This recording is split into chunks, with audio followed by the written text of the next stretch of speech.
All right. Welcome back to Boss Uncaged podcast. So today, I'm talking to this phenomenal individual, and I'm almost kind of like she is such a mystery to a certain extent. Like, we were in this networking group, and she's so quiet.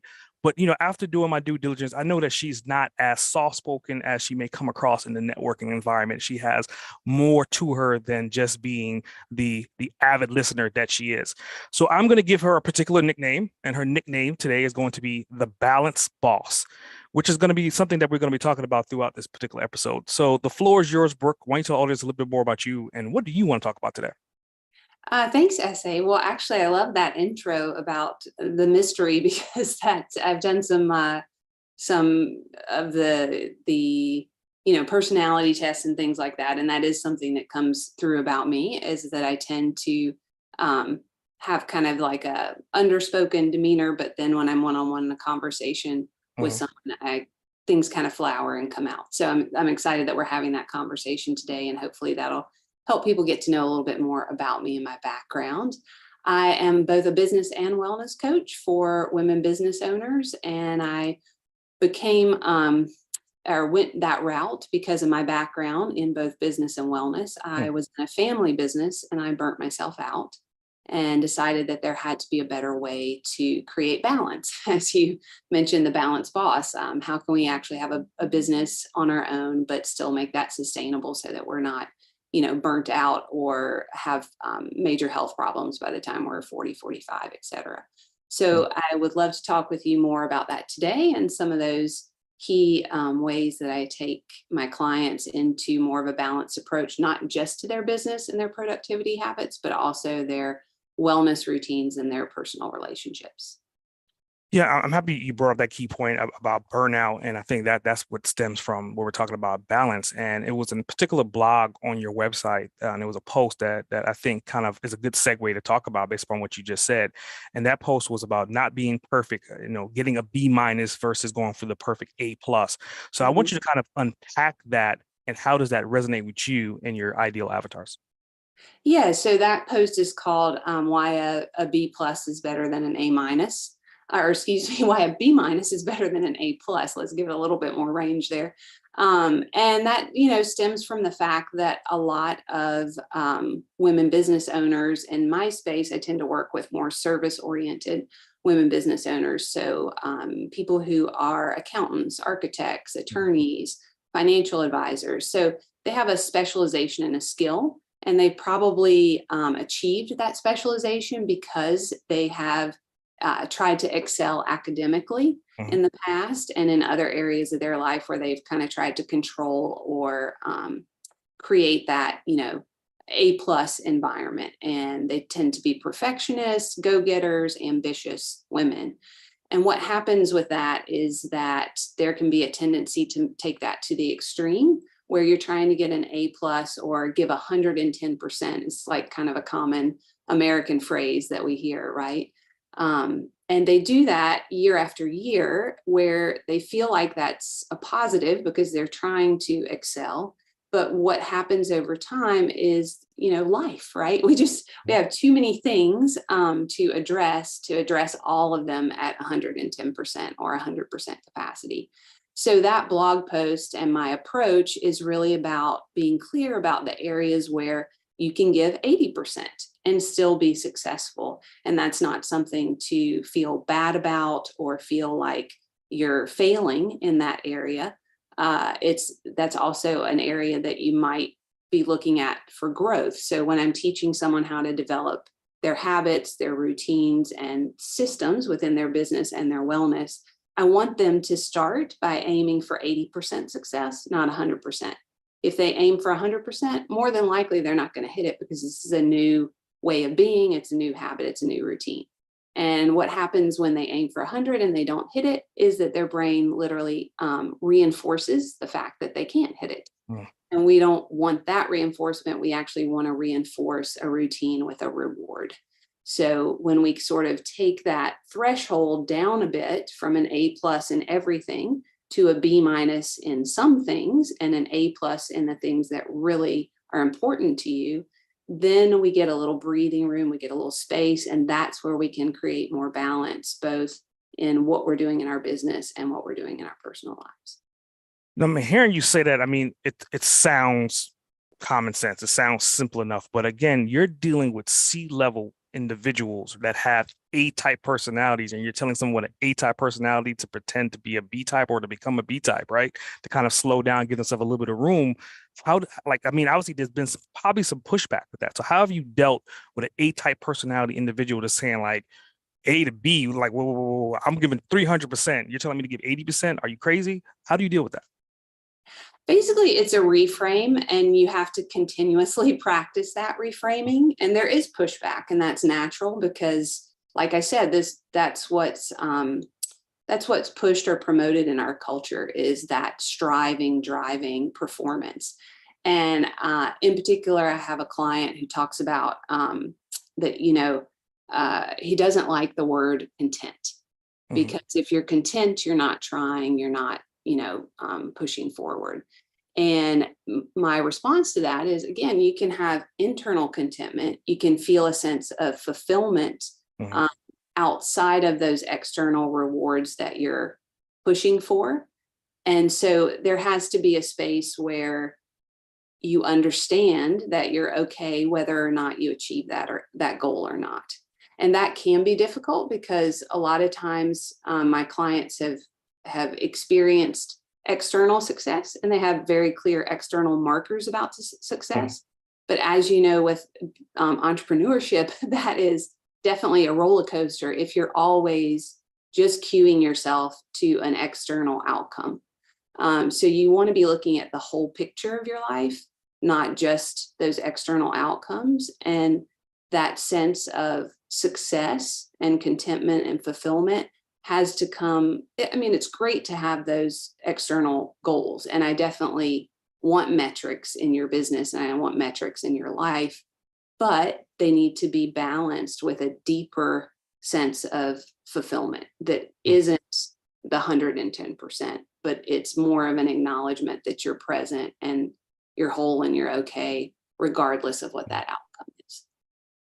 So, I mean, based upon like that definition to the answer to the question, it sounds like you're going back to being balanced. It's like you're half analytical and half creative. And I bring this to attention because, I mean, I fall into that category as well.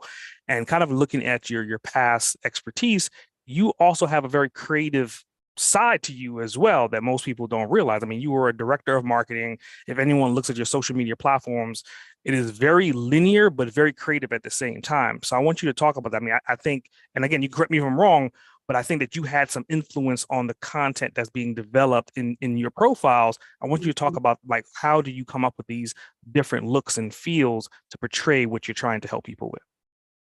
Yeah, thanks for pointing that out. And I love where the conversation is going, because you're taking it deeper. And you mentioned this before, like you're not just looking at the surface level. And that's what I want to do with my clients as well. So absolutely, on the surface, I'm analytical, I'm linear, I love step-by-step systems and processes. But underneath that, if you're going to create something distinctive and you're going to offer your secret sauce to your clients through your business, you've got to tap into, you called it creativity. I'm saying, kind of that secret sauce. And the way that I tap into that with my clients is through their values. And that's also the way I tap into it for myself, is what would represent my values in action. And that is a real challenge for me, honestly, on social media and platforms like that. And before this conversation started, you brought up that if you're looking me up and you're trying to figure out what type of person I am, it's pretty corporate, it's pretty professional. There's not a lot of personal detail. And that's the logical, analytical side that comes up front. But I hope that maybe in the colors and the tones and certain language, if you actually read some of the posts, that what also comes through is that I do have that more holistic and creative side that I think is really important to balance out some of that push, that drive, and that logic that can overtake at times. So that's sort of where, people ask like the question, what are your strengths? What are your weaknesses? And I think a good way to look at that is your weaknesses tend to be your strengths when they're taken to an extreme. So Mhm. when my logic is taken to an extreme, it can become a weakness. And I really have to create the time and space to let some of that creativity come through, and some of the softness and that pause to look at the whole picture of my life, the whole picture of how my business fits into that through my values. Otherwise, I'm not going to feel like I'm um, really achieving the impact I want to achieve if it's out of alignment with what I feel is most important in life. Hmm. I think to your point, if someone does look on the top level, they're going to see that. But again, if they dig a little bit deeper, I think that besides your creative outlet of the images that you portray, I see more creativity when you're in travel mode. So Mhm.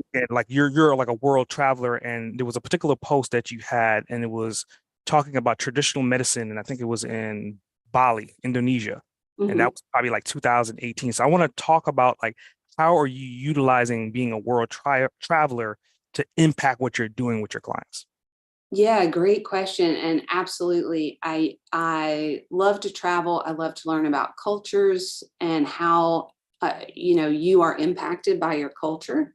And the actual corporate name of my business, if you look up the company that I've registered, it's called Culture to Culture Inc. And Mm, that is through my desire to share kind of the most interesting things about different cultures and how we can link those up with our own and better understand ourselves from that framework of culture. So I'd love to travel, and I like to take it a little bit deeper than just the surface level. I've lived in a lot of different countries. I've been both a backpacker, an English teacher, and just been able to create opportunities for myself to travel extensively. So I bring that into what I do in my business because it's literally woven into the fabric of mhm, who I am, to really kind of look at things from both an Eastern and a Western perspective. And obviously, I grew up in the West. Like I said, I'm very linear, analytical. I kind of mm, go with that Western business approach and professional approach. That is sort of the dominant side of my personality. But I'm also really curious. And that's why I love to travel. I'm an explorer, and I love to learn different mm, things about people, because at the thread or the heart of it, I feel like we all share the common humanity, but then we learn to look at life in different ways because of our culture and the environments mm. that we're in. So I think it's important for us to be able to pause and reflect on that. And that's kind of what I try to bring to my clients, is how can we reflect on where a lot of your beliefs and a lot of the things that you're kind of driving yourself to do, they don't necessarily have to be that way. And if they're not working for you, where could we change them? Where could we pull a better idea that would suit you better, a better habit, a better system, a better routine? Mhm. Yeah, I mean, I love that answer, and I mean, just looking at the information that I dove into it, and I would just like that's why I named you the balance boss. It wasn't just because you use that keyword frequently. I think it was part of your bio when you were saying Eastern and Western philosophies and self-awareness. And then I started seeing the travel, but I started seeing the analytical side, and I was like, you're the analytical representation of the yin yang symbol, if that makes sense. Like, Mhm. there's one side of you that's kind of like pristine and it's linear and it's straight to the point. And there's the other side, like when you were sitting on a bench, I think it was in New Orleans, you were sitting on a bench and you were just by yourself and your feet were just blowing in the wind. It was just kind of like that was the feng shui side of you coming out just a little bit, just a little hint. But Mhm. that's like Mhm. that one post out of 100. So what I really want you to talk about and diving into what I just said is like there was another thing that you talked about on one of your web pages was about a framework. And obviously everything you're talking about is essentially saving people time. And that particular framework was how do you help a business owner reclaim 5 hours per week? So I Mhm. want you to talk about like how does that again help what you're doing, and what does that 5 hours look like for an entrepreneur or business owner collectively over a period of time? Mhm. Yes. So that 5 hours collectively, it's exponential, right? We start to compound the impact of taking time for ourselves, because it's not just about productivity. if you're just striving for the productivity side, you're going to burn out. So reclaiming your time, I think for me, I use habits and systems to reclaim time, but then I really have to, for myself personally and for my clients, we have to bring it back to, once you reclaim that time, what are you doing with it, right?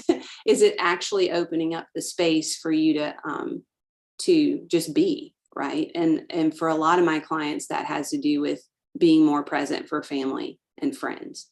In terms of the way that I help people reclaim those hours is through resetting boundaries. That typically is a lot of unraveling of conversations and the way to sort of have difficult conversations with friends, family, and team members, in establishing boundaries and clarifying why it's both important to you and to the other person or persons involved.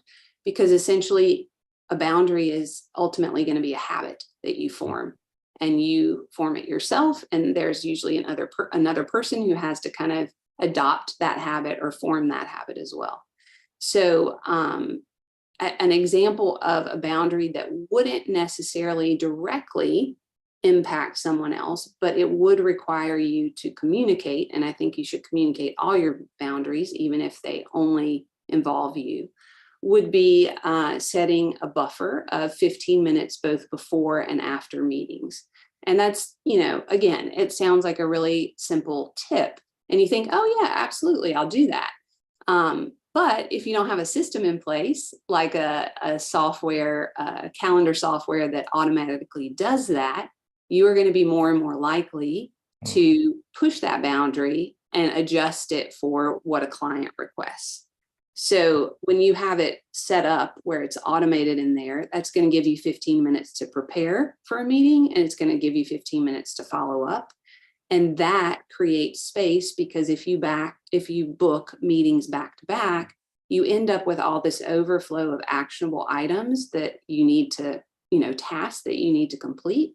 And that's where people's calendars get in that, sense of being out of balance, because then all of a sudden they can't reclaim that time. They have all these other tasks that they're trying to do. So you would put that system in place through your calendar software, but then you also might need to communicate that with your team and with your clients via email or verbal communication to tell them that you're making a change, and you're making that change to be more efficient and effective. So that's kind of one specific example of reclaiming time.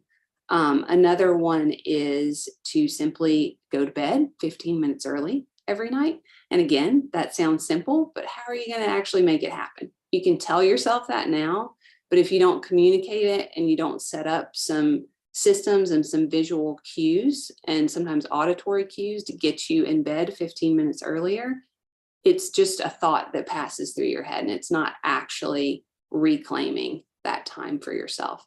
So that's one that, if you live with other people, you're really going to need to communicate that with other people, and you're going to set up systems to pull it through. So I can go through some more examples like that, but is that helping you kind of understand what I mean by resetting your boundaries to reclaim your time? Yeah. And it leads me to another question. I mean, obviously, like the key word that you said repeatedly in that statement was boundaries, right? Mm-hmm. And so I want to do like a visual representation. So we're looking at a seesaw. On one side, we have the boundaries, right? Balance being another B word is another key word that's in the middle, and boundaries is on the left. But on the far right, you have something more so like body. And it's not just body and mind, but it's more so like body and flexibility. And I want you to kind of go into that stage of your yoga training, and how does that help you to find a balance and be flexible with those boundaries? So interestingly enough, my yoga training, initially, I went into yoga because I was in that place of burnout, right? I didn't know I was there, but I was trying to get some sort of a handle on the overwhelm of work that I was experiencing. And I went to a yoga class at my gym, and I started going consistently, and all of the sudden I was thinking differently. And I'm like, why is going to this exercise class different than me getting on the bike or the treadmill? And so I wanted to explore that. The only way I could do that was through a yoga teacher training program, which I took. And then I started to unravel the layers and layers of history and culture and thousands of years of practices that yoga has evolved from. So when we say the word yoga today in the West, I think the instant response is that physical side of yoga and the postures that you're doing. But there's a much deeper layer to it. And when you learn in the physical class, when you learn to sync your breath with your body, your nervous system shifts, it down regulates instead of being on that like high tense pace. So I think that is the space where when I learned what that experience was, and I started to learn why it was happening scientifically within, my nervous system and my body, then I started to understand that I could apply that to other situations in my life. And boundaries are something that we can establish, particularly with our time, in a way that helps us be less rushed, hurried, and worried, right? So if we're rushing from one thing to the other, we probably haven't, managed our time well, and we probably aren't holding to some clear boundaries. I'm not saying that that's not going to happen. I rush around from time to time, like that's the modern world. But we also have this tool, like you said, of our mind body to help us kind of move through those periods of activity with an underlying thread of, let's call it balance, as you said. And we can use our breath. I mean, even in traffic, we can use our breath and our mindset to down regulate. It does take practice. I don't think it's an on-off switch. It's not like popping a pill, but it is a really powerful thing that you can carry with you for the rest of your life. So yeah, you have boundaries on one side of the seesaw and you have mind body on the other. And how do you bring those to more balance? I would say you use the tools of your mind and your body to help you consistently practice boundaries. And I really like the word practice. And that's something I also picked up from yoga, because life is literally a practice. We're not, we don't hold that seesaw. And that's another thing I say about balance, is that it's a verb, not a noun. You don't hold yourself in balance permanently. It's maybe moments in time where you really feel that level playing field, but it's organic. It's kind of constantly moving. And so balancing is the action that you're constantly taking to decide, where do I need to refine this boundary so that I'm coming closer to balance? Where do I need to let go of this control item so that I'm coming closer to feeling more balanced? Does that make sense? Yeah, it does. It's very cool to it. I mean, I think another thing that you said over and over again, because I think both of us, we're very avid listeners. So like I'm listening to you, and it's one thing that you threaded on several different times. And I think it's another factor that we should talk about. It's time being the variable in the equation that you just articulated, right? So let's look at time and let's just take it back, right? And I want you to kind of envision yourself as a adolescent. And I want you to kind of identify what kind of adolescent you were, because again, we have listeners that may have kids like you growing up that may grow up to be like you, but it's kind of hard to identify what that kid is now. So I want you to talk about, what were you like as a kid? Sure. And I'd be curious. So I went to a school with 60 students in my graduating high school class, and Wow. 20 of those I had known since the age of 5. So any of those 20 that want to feel free to comment on this, let me know if I get this pretty close. So I would say that as an adolescent, I was kind of one of those kids that everybody liked. I wasn't like extremely popular. I wasn't extremely nerdy. I was sort of like the nice girl to be around, the good girl, right? I followed all those. I was on that A+ track. I wanted to be successful. I wanted to get the good grades. I wanted to be in the honor society, all of that. So I really pushed myself to do the work, and the work like didn't come easily to me. So I had to spend a lot of time studying. You mean practice, right? That's the key word, practice. Yeah, practice. Excellent one. Also, I was not like super athletic or anything like that. So, but my, parents thought it was important for me to be involved in activities, and I wanted to be involved in those activities. So I did things like horseback riding and golf. I was better at those because they were individual sports rather than team sports. They also didn't involve a moving ball. They involved a stationary ball. When I tried out for soccer, wasn't great at that. And tennis, things like that those just weren't my skill set. Mm-hmm. I did do the cheerleading thing. I guess that's kind of like in the southeastern United States, that's kind of the cool thing for girls to do, but I wouldn't say that I was like the cool girl on the cheerleading squad or anything like that. So I was definitely involved, engaged, had friends, but I was very much like into that A+ thing. And actually, I think on my senior, they do those like awards, or what do your best friends say about you? And I think my best friend said something about that I like always carried the sunscreen around. Right? So I was the one who was always doing, following the rules, like, here, put the sunscreen on so you don't get burnt. Or I had a friend who she would have parties at her house, and her, family might know that those parties were going on while they were out of town. But as long as I was there, they were like, oh, okay, everything's gonna be fine. Brooke's there, she'll handle it if anything goes awry.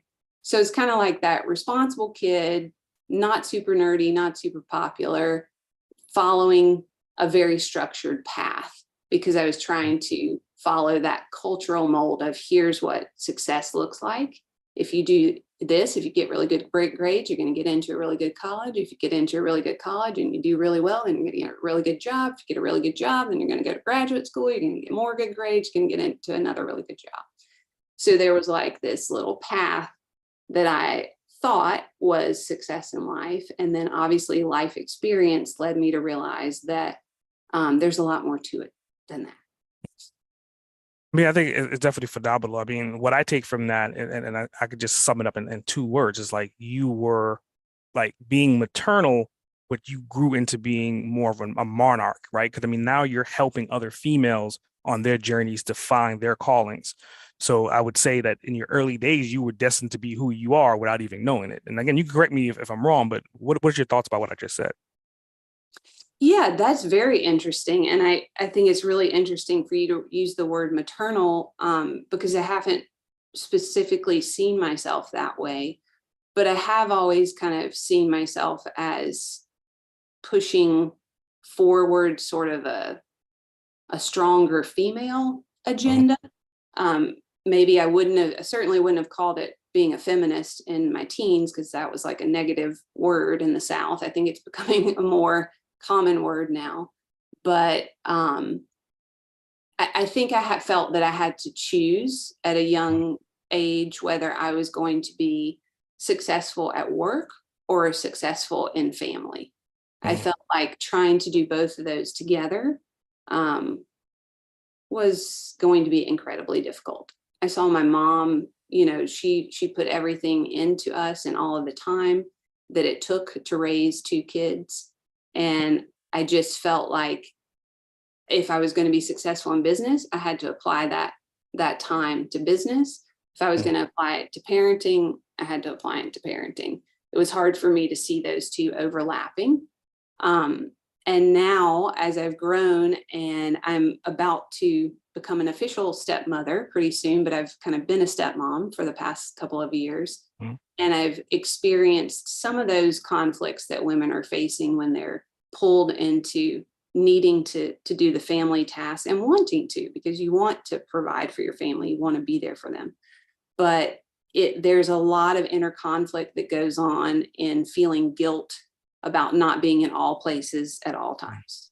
And I think men have that as well.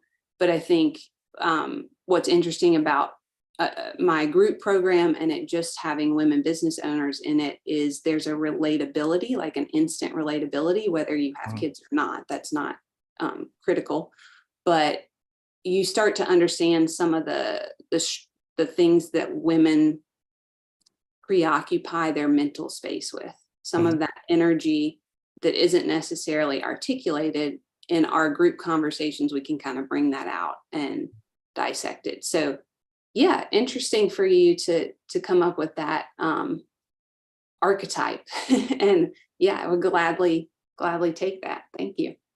Yeah. I mean, I think like going into the monarch side of things, I mean, like just like you said, the little statement about you were the one with the lotion, right? And so again, like you had friends, but they looked at you more of like the aunt of the group, like you were the protector Mhm. to a certain extent. And again, I think that's what you're doing right now at scale. You're doing it on a whole nother level. You're not doing it with like, body lotions and suntan oil. You're doing it with entrepreneurism and business.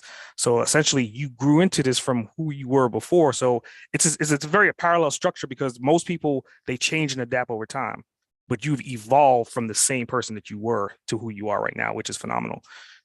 So like you brought up your parents, and I want to talk about that for a minute. Like obviously, you know, you talked about a family business, so that would lead me to believe that you're coming from an entrepreneurial background. And so let's talk about like that family business. Like you eventually got burnt out by it. What were you doing? What was the family business like? Yeah, definitely come from an entrepreneurial background on both sides of the family, but particularly on my dad's side. They've been in construction, plumbing, real estate, all of those kind of genres for the past several generations. Mm, And so I saw that emulated, and I also saw that as a possibility for me, even as a girl. I think, if I'd been born 20 years earlier, it wouldn't have been such a possibility for me. But at the time I was born, I saw that as an opportunity, and I thought it was really interesting and exciting to be able to sort of lead your own track, mm, right? To follow your own path and create something unique.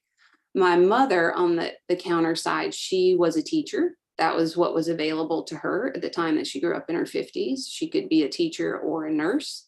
I think many of us may have heard our mothers or our grandmothers articulate those types of statements. So, and she was always very much pushed education and believed that mm, that was kind of the cornerstone, is like, get your education and then you can do anything that you want, but you need that foundational education. So that was really important from a young age. And then her background, she grew up on a dairy farm. And obviously, farming, you have to be entrepreneurial. You have to, you struggle a lot. There's a lot of different things that come out of that. So I think, yes, from my background, that was absolutely there. When I burnt myself out, the family business at the time was buying and refitting yachts in South Florida. So South Florida is the motorboating capital of the world, actually. And we had several large boats that we were refitting for resale. mm, And it was kind of like a new thing, a new experience. There was a very high learning curve for everyone involved, aside from, some of our subcontractors. And so it was this situation of, I was doing basically the operations, the whole logistical side of things, and trying to create some structure within that sort of chaos. mm. That's ultimately what burnt me out. I didn't manage time. I didn't manage boundaries. I didn't communicate effectively. And particularly in family situations, you kind of hold these certain roles or stereotypes, and it is more and more difficult to break out of. Even if you've evolved as a person, your family sort of sees you as you were when you were a kid. So all of that stuff was intertwined in that. Think it's very interesting because I mean I'm an avid sailor as well. I actually owned a boat at one time and sold it. So it's like the statement always goes like the best and the worst day of any sailor is the day that they buy the boat or the day that they sell the boat. So Yeah. you're in that space to where you're kind of like taking and you're rehabbing boats. So like, are you passionate about that, or was that something that you just fell into because somebody in your family was passionate about boating? Yeah, exactly. I was not passionate about that. I really did not have any interest in that, Mm, but I am responsible. And so I was tasked with, managing the money side of that and the mm, logistical side of that.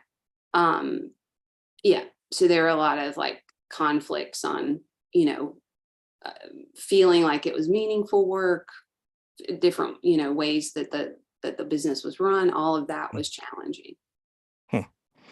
So, I mean, I think we did a general depiction of who you are and like an overarching storytelling of who you are and what you've become. But I want you to summarize without using the keyword of balance in just 3 to 5 words depicting who you are.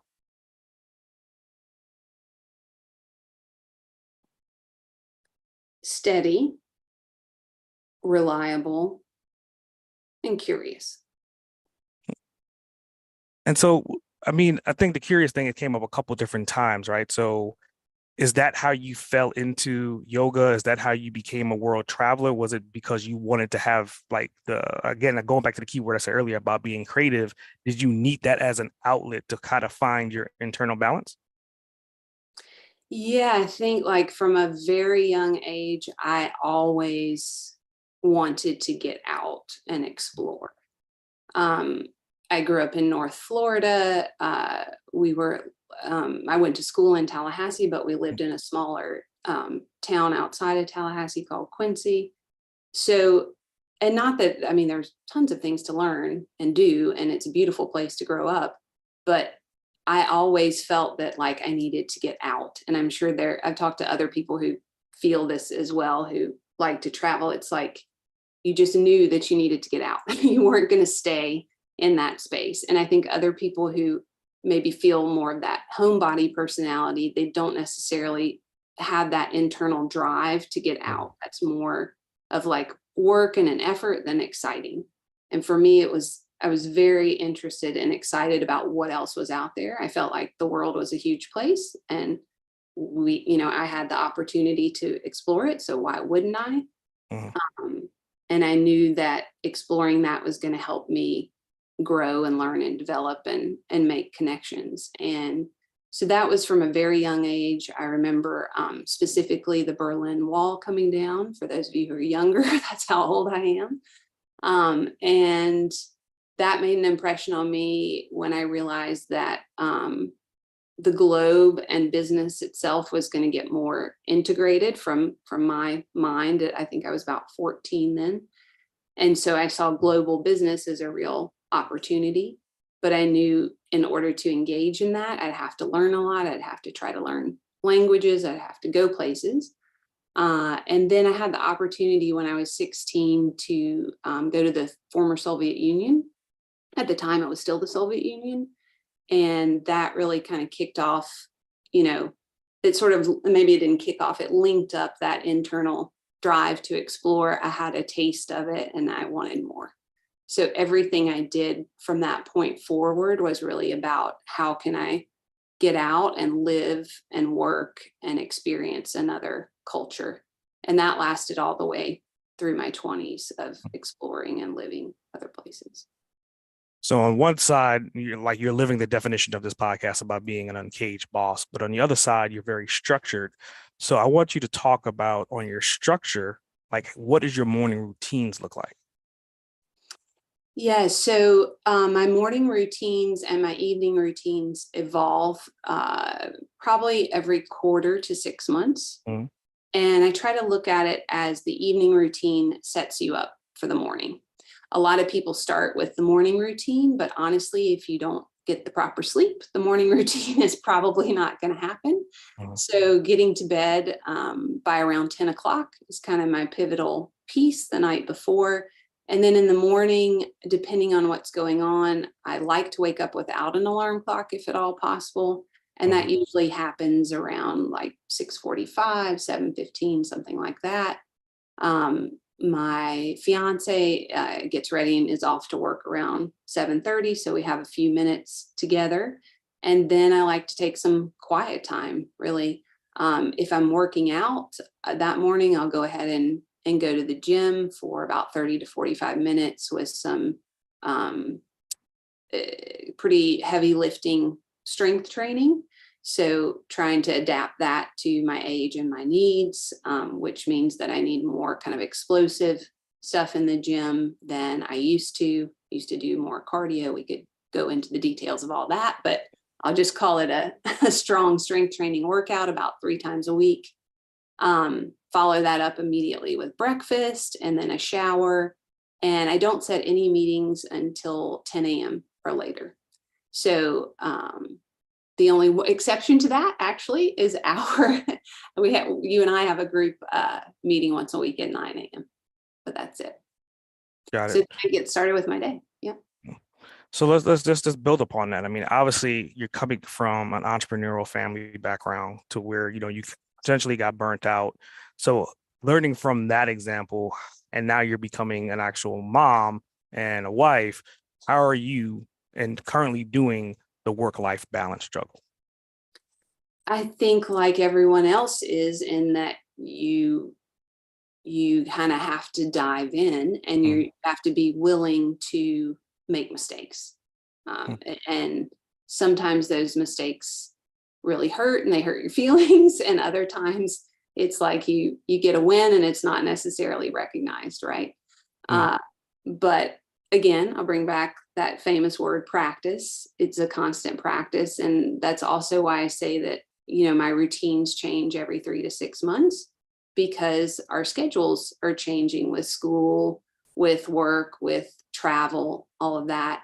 And so I'm starting to kind of experience this shift where I'm realizing like there's a way that I handle travel now with routines and systems versus before because it's happening so frequently now.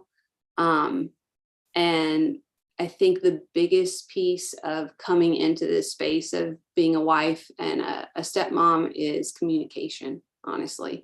Being able to communicate with my partner in particular about like when I'm, feeling like something isn't working.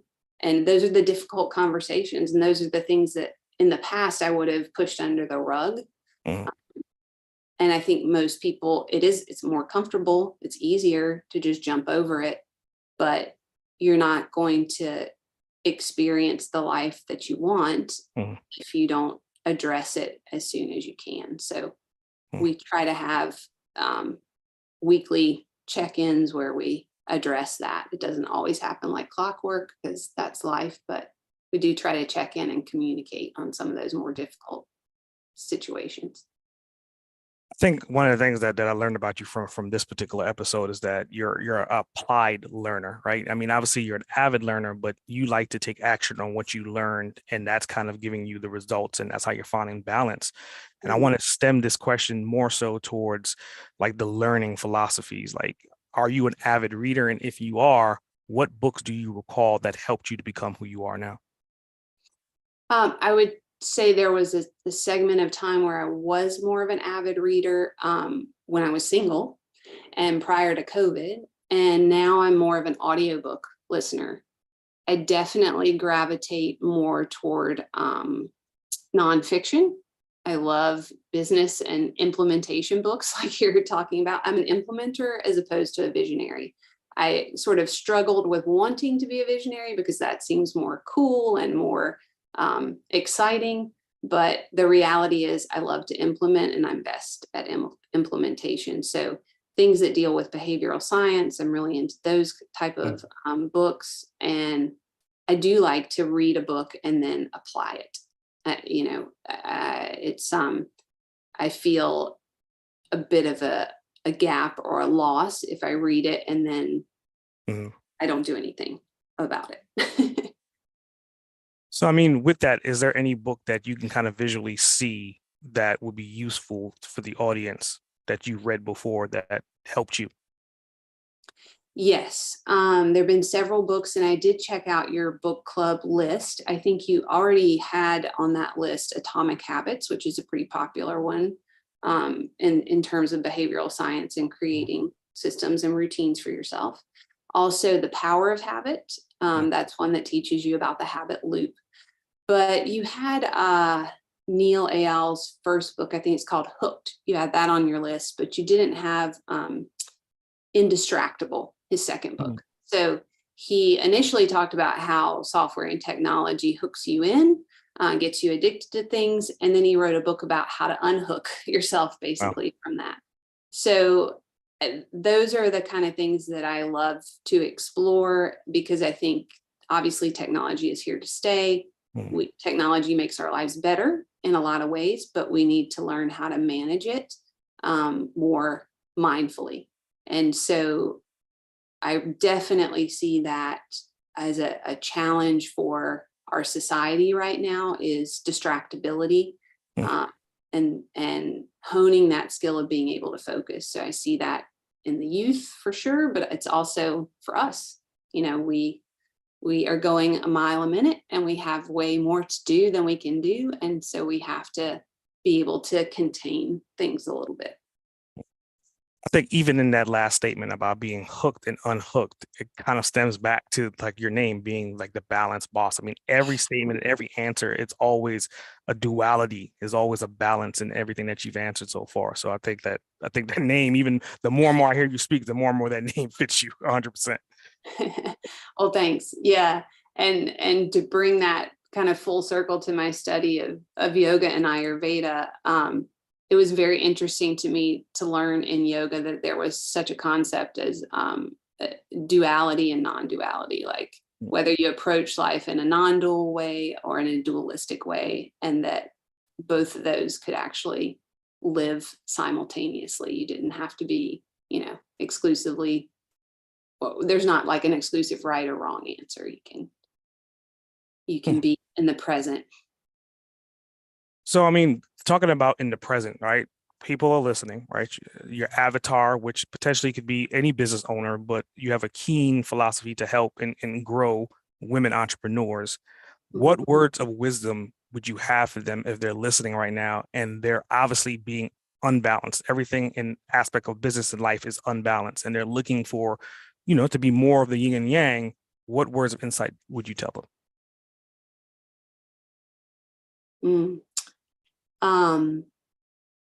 I would probably say, believe it or not, 80% at least of other business owners feel a similar way.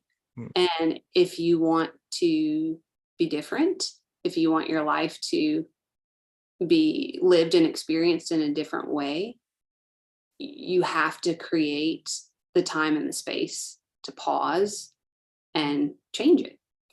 And so if you're feeling that overwhelmed, there are ways to get out of it.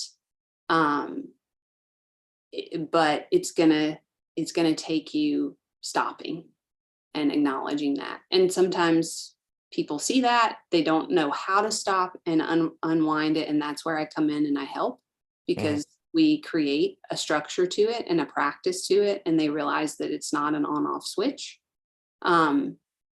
If that sounds like fluff, you probably haven't listened all the way through to the end of this episode anyway.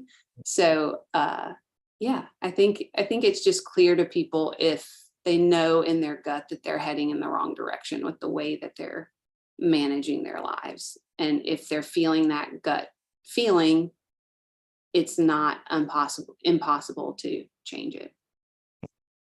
So, I mean, with that, how does someone, if they're listening to you and they're saying, okay, you're the right coach for me, how do they get in contact with you? They can get in touch with me by reaching out to me on any of my social media handles, which are all S like smile, Brooke Bailey. They can also reach me through my website, which is sbrookebailey.com, on the contact form. And there's also a work with me page at sbrookebailey.com, where they can set up a time for us to chat and talk through what they're going through and see if I have a solution, or if I don't have the solution, if I have a recommendation for someone else that could support them. Very cool.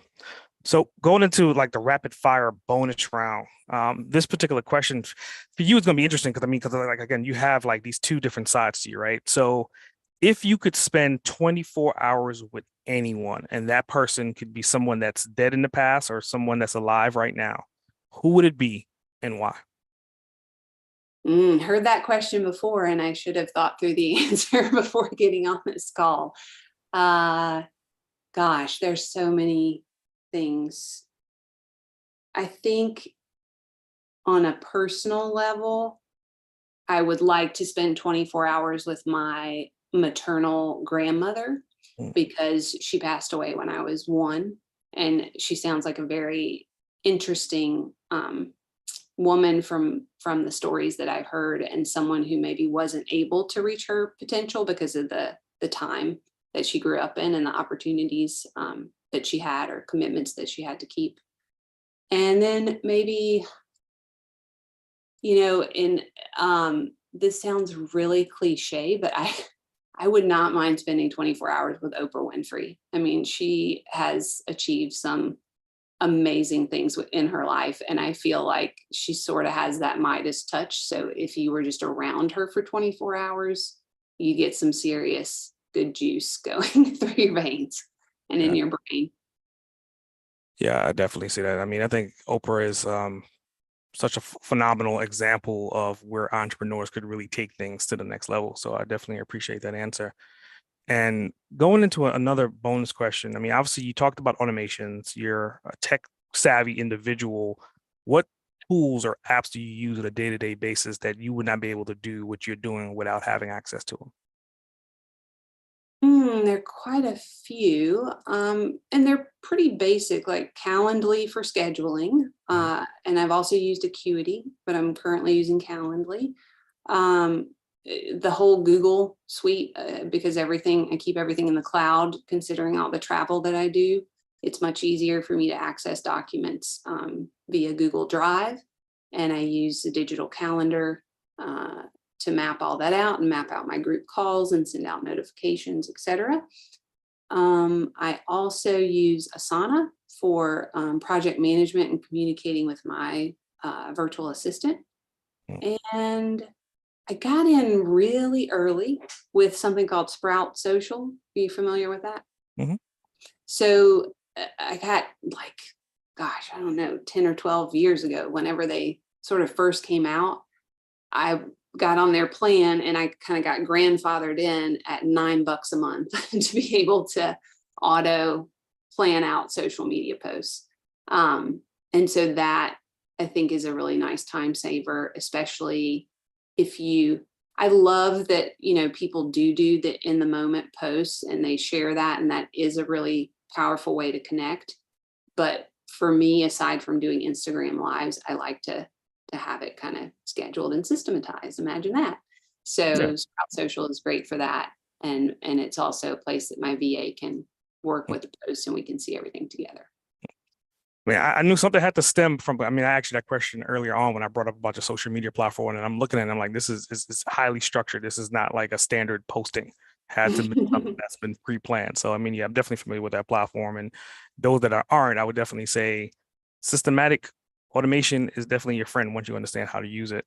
Mhm. So, going into closing, I mean, I like, again, you have your own podcast per se, even though you're not claiming it to be a podcast, but you do a live on Instagram, right? So you're a Mhm. host in your own right.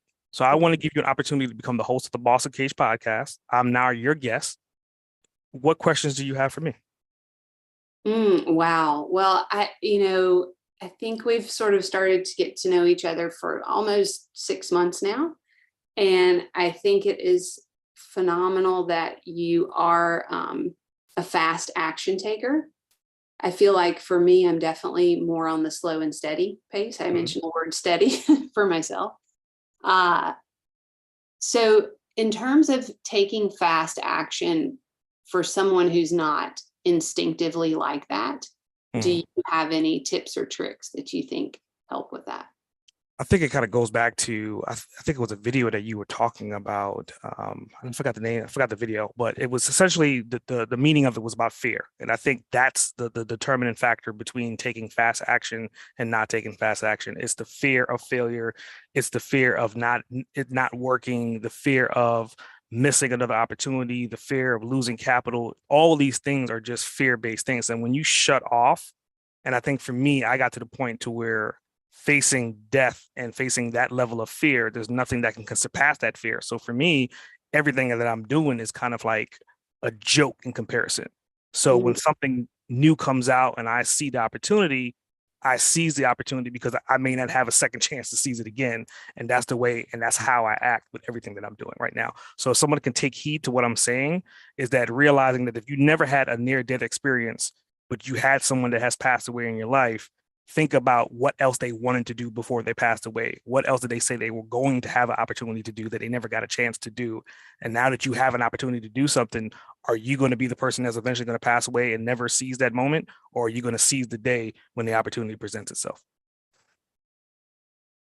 That is well said. And I think about that for me. I think about that in terms of experiences and the long-term vision that I have for my life and the impact I want to make. But I think what you just said, you shifted that for me to how do I take that same approach, but actually use it in the moment to get shit done per se. I mean, I'm a pretty big action taker, like you said, but Yeah.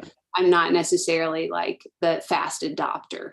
And I think you're more of like a fast adopter than I am. So that's interesting to hear that. Yeah. Let's see. Can I keep asking questions or?